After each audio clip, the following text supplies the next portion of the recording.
Now a certain woman of the wives of the sons of the prophets cried out to Elisha, saying, Your servant my husband is dead.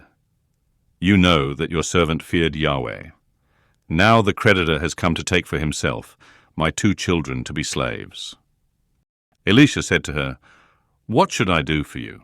Tell me, what do you have in the house? She said, Your servant has nothing in the house except a pot of oil. Then he said, Go, borrow empty containers from all your neighbors. Don't borrow just a few containers. Go in and shut the door on you and on your sons, and pour oil into all those containers, and set aside those which are full. So she went from him, and shut the door on herself and on her sons. They brought the containers to her, and she poured oil. When the containers were full, she said to her son, Bring me another container. He said to her, There isn't another container. Then the oil stopped flowing. Then she came and told the man of God. He said, Go, sell the oil and pay your debt, and you and your sons live on the rest.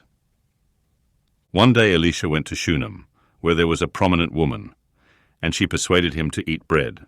So it was, that as often as he passed by, he turned in there to eat bread. She said to her husband, See now, I perceive that this is a holy man of God who passes by us continually. Please let's make a little room on the roof. Let's set a bed, a table, a chair, and a lamp stand for him there. When he comes to us, he can stay there. One day he came there, and he went to the room and lay there. He said to Gehazi his servant, Call this Shunammite. When he had called her, she stood before him. He said to him, Say now to her, Behold, you have cared for us with all this care. What is to be done for you? Would you like to be spoken for to the king or to the captain of the army? She answered, I dwell among my own people.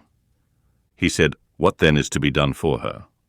Gehazi answered, Most certainly she has no son, and her husband is old. He said, Call her. When he had called her, she stood in the door. He said, At this season next year you will embrace a son. She said, No, my lord, you man of God, do not lie to your servant. The woman conceived and bore a son at that season, when the time came around, as Elisha had said to her. When the child was grown, one day he went out to his father to the reapers. He said to his father, My head, my head. He said to his servant, Carry him to his mother. When he had taken him and brought him to his mother, he sat on her knees until noon, and then died. She went up and laid him on the man of God's bed, and shut the door on him, and went out. She called to her husband and said, Please send me one of the servants, and one of the donkeys, that I may run to the man of God and come again. He said, Why would you want to go to him today? It is not a new moon or a Sabbath. She said, It's all right. Then she saddled a donkey, and said to her servant, Drive and go forward. Don't slow down for me, unless I ask you to. So she went, and came to the man of God, to Mount Carmel. When the man of God saw her afar off, he said to Gehazi his servant, Behold, there is the Shunammite. Please run now to meet her, and ask her, Is it well with you? Is it well with your husband? Is it well with your child? She answered, It is well. When she came to the man of God to the hill, she caught hold of his feet. Gehazi came near to thrust her away. But the man of God said, Leave her alone, for her soul is troubled within her, and Yahweh has hidden it from me, and has not told me. Then she said, Did I ask you for a son, my lord? Didn't I say, Do not deceive me? Then he said to Gehazi, Tuck your cloak into your belt, take my staff in your hand, and go your way. If you meet any man, don't greet him, and if anyone greets you, don't answer him again. Then lay my staff on the child's face. The child's mother said, As Yahweh lives, and as your soul lives, I will not leave you. So he arose and followed her. Gehazi went ahead of them and laid the staff on the child's face, but there was no voice and no hearing. Therefore he returned to meet him and told him, The child has not awakened. When Elisha had come into the house, behold, the child was dead, and lying on his bed. He went in therefore, and shut the door on them both, and prayed to Yahweh. He went up and lay on the child, and put his mouth on his mouth, and his eyes on his eyes, and his hands on his hands. He stretched himself on him, and the child's flesh grew warm. Then he returned and walked in the house once back and forth, then went up and stretched himself out on him. Then the child sneezed 7 times, and the child opened his eyes. He called Gehazi and said, "Call this Shunammite."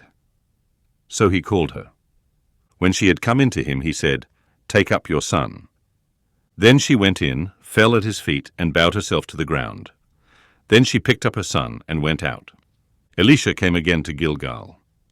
There was a famine in the land, and the sons of the prophets were sitting before him. And he said to his servant, "Get the large pot, and boil stew for the sons of the prophets." One went out into the field to gather herbs, and found a wild vine, and gathered a lap full of wild gourds from it, and came and cut them up into the pot of stew, for they didn't recognize them. So they poured out for the men to eat. As they were eating some of the stew, they cried out and said, "Man of God, there is death in the pot." And they could not eat it. But he said, "Then bring meal." He threw it into the pot, and he said, "Serve it to the people, that they may eat." And there was nothing harmful in the pot. A man from Baal-Shalisha came, and brought the man of God some bread of the first fruits, 20 loaves of barley, and fresh ears of grain in his sack. Elisha said, "Give to the people, that they may eat." His servant said, "What, should I set this before 100 men?" But he said, "Give it to the people, that they may eat. For Yahweh says, they will eat, and will have some left over." So he set it before them, and they ate, and had some left over, according to Yahweh's word.